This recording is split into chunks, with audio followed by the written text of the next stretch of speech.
आणि आता पाहणार आहोत अक्षय शिंदे एन्काउंटर प्रकरणासंदर्भातल्या टॉप 9 बातम्या। अक्षय शिंदेच्या एन्काउंटर प्रकरणाचा फॉरेन्सिक अहवाल सादर करा, रिपोर्टमध्ये गडबड असली तर पावलं उचलावी लागतील, हायकोर्टाचा इशारा। हा एन्काउंटर होऊ शकत नाही, एन्काउंटरची व्याख्या वेगळी, हायकोर्टानं फटकारलं। तर एन्काउंटर प्रकरणाचा फॉरेन्सिक रिपोर्ट सादर करण्याचे देखील कोर्टाचे आदेश। आरोपीला थांबवायला पाहिजे होतं, डोक्यामध्ये गोळी का चालवली, आरोपीला 4 पोलीस थांबवू शकले नव्हते का, कोर्टाचा सवाल।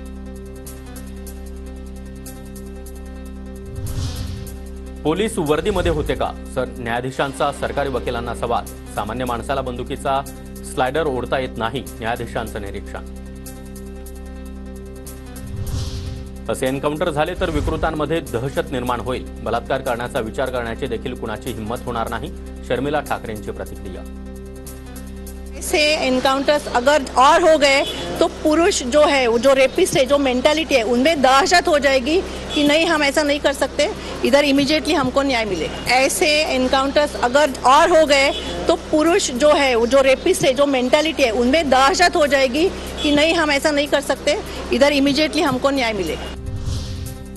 अक्षय शिंदेचा एन्काउंटर हा बनाव, पोलिसांची बंदूक लॉक असते, पोलिसांच्या बंदुकीचं हुक बांधून ठेवलेलं असतं।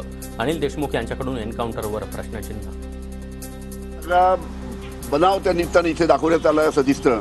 तो अशा पद्धतीनं कोणत्याही पोलिसाची पिस्तूल हिसकून तो कोणावरही गोळीबार करू शकत नाही।